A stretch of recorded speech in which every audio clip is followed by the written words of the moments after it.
Theory of Relativity by Nicholas Rakar. Alex worked in a nondescript office building in a nondescript part of town, where the colors washed out to bleached beiges and grays across sunlit concrete walls. When he walked into the building, he said hello to the receptionist. She said hello back. She didn't look at him, only her phone in her hands. His office was in room 305, in the middle of a narrow hall that was just a short walk between the elevator and the stairs. It was a small room, barely larger than 6 foot by 6 foot. Inside, there was a single office chair bolted into the floor, and a side table with a red phone and a cup of coffee waiting for him. On the wall, there was a large round clock that ticked with every passing second. All he could hear was the sound of the clock and the air conditioning, and behind him the swivel of the security camera. Alex sat in his chair and watched the second hand, the minute hand, and the hour hand as they spun around. The end of day bell rang, and then he stood up and left.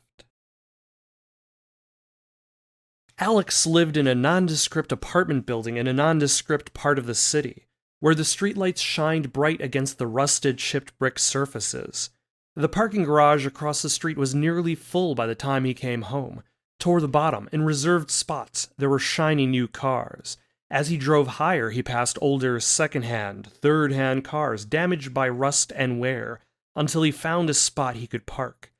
His apartment was a small studio, consisting of a single 10-foot by 10-foot space, with a small adjoining bathroom. The bed was pressed against the shelf, which was pressed against the TV stand, which was pressed against the kitchen counter, which was pressed against the refrigerator. There was an old acoustic guitar in the corner of the room.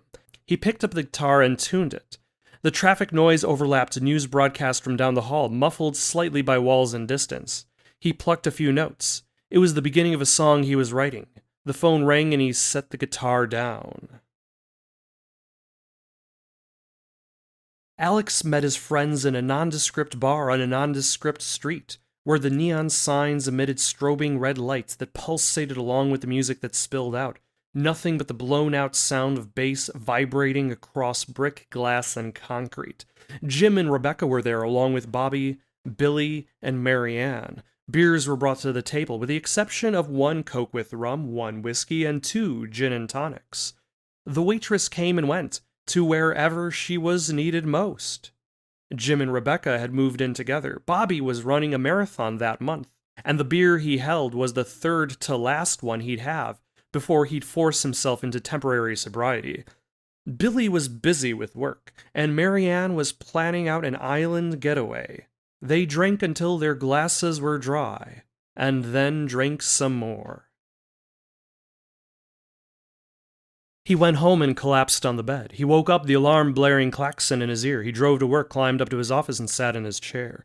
The longer he watched the clock, the more of the smaller details he noticed. It was a large, round clock, 3 feet in diameter, with a gold stripe along a black rim. The center was a stark white, and the black hour and minute hands extended to spades at the points. Every shift of the red second hand ticked softly. He went home and collapsed on his bed. He woke up, the alarm blaring klaxon in his ear. He drove to work, climbed up to his office, and sat in his chair. Inside the room, everything felt loud. There was the noise of the clock and its constant ticking. There was the hum of the vents, the faint mechanical turning of the security camera mounted in the upper corner of the room. He went home and collapsed on his bed. He woke up, the alarm blaring klaxon in his ear. He drove to work, climbed up to his office, and sat in his chair. The clock had stopped.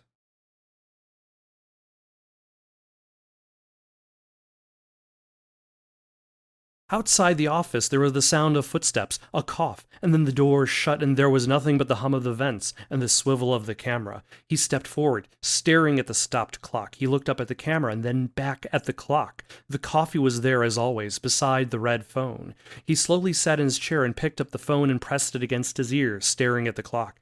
Dial tone gave way to a series of beeps and clicks. A voice on the other end said, "Is there any trouble, 305? Alex said, "The clock has stopped."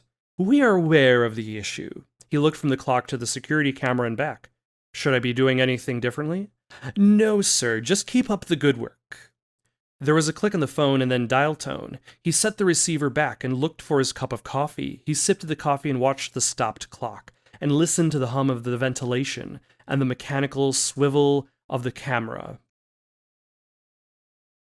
At home, he tightened the knobs of the guitar. Sometimes he could hear the ticking of the clock, sometimes it was drowned out by the sound of the cars in the streets, the constant stream of engine noise and beeping horns. He heard the sounds of crazed shouting, of cable news from a television down the hall. His notes are scattered on the coffee table, in between spare guitar picks and mugs, empty Coke cans and half-filled Coke cans.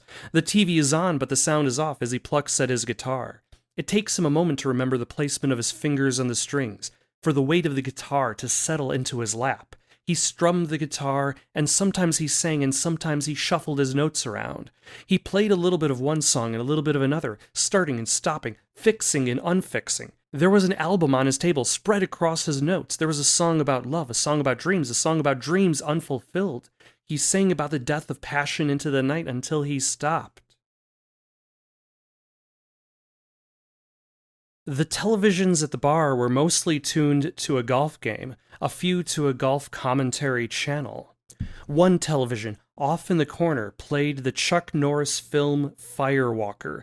Nobody was watching any of the televisions. Beers were brought to the table with the exception of one Coke with rum, one Coke with ice, one whiskey, and two gin and tonics. The waitress came and went to wherever she was needed most. Jim had separated from Rebecca, and they sat at opposite corners of the table. Bobby had sprained his leg the other day and might not be running in the marathon, he wasn't sure. He maintained his sobriety, just in case. Billy was busy with work and Marianne was planning a trip into the mountains. Rebecca asked, "How's the music?" Alex said, "It's going." "It's going? Yeah, it's almost there." They drank until their glasses were dry, and then drank some more. The clock was still broken, its hands still stuck at 4:37. He sat down in his chair, picked up his coffee, and sipped while he watched the stopped clock. The coffee didn't last long, and he sat in silence, and he listened to the hum of the ventilation and the mechanical swivel of the camera. It wasn't that it felt as though time had stopped, it had simply no longer existed. There was the moment he walked into the office, the moment he was out of coffee, and the moment the bell rang at the end of the day. And in between there was nothing. He would count every time the camera shifted and every time the tone of the ventilation changed. The phone rang, cutting into the silence. Alex stared at the phone uncertain. It rang again. He reached for the receiver and picked it up. The voice at the other end said, 305? Yes. Management would like to speak with you. Please come to the boardroom at once. He set the receiver down and stepped out of his chair. There was a round of drinks and a round of applause at the bar. Jim reached over and said, "Congratulations on the promotion, man." Rebecca leaned past him and said, "Yeah, about time they recognized the effort you put in." Jim and Rebecca had gotten back together and sat next to each other again. Bobby said, "So now you're making the big bucks." Bill said, "His tastes are just going to be too expensive for us now." Alex said, "Oh yeah, I'm going to be switching from bottles of Bud Light to Bud Light from the tap." Marianne said, "That's far too rich for my blood." Beers were brought to the table with the exception of one Coke with rum, one whiskey, and two gin and tonics. Bobby wasn't running the marathon anymore, due to a fracture in his ankle. Billy was thinking of taking a vacation. Marianne was thinking of traveling to Japan. They drank until their glasses were dry, and then drank some more. He went home and collapsed onto his bed. He woke up, the alarm blaring klaxon in his ear. He drove to work, climbed up to his new office. The number on the door was 414. Alex pushed open the door and stepped through. Inside the room, there was a single chair and a short table beside it with a red phone and a cup of coffee. Above the door, in the corner, a camera swiveled back and forth. On the wall, there were 4 TV screens. On each screen, there was a view of a person sitting in an office chair staring at a clock on the wall. Numbers in the bottom right of the screens labeled them as 315, 225, 153, and 219. He stepped around the chair and sat down. He reached for his cup of coffee and he slowly sipped at it, and he watched the screens and listened to the ticking sounds of their clocks over the speakers.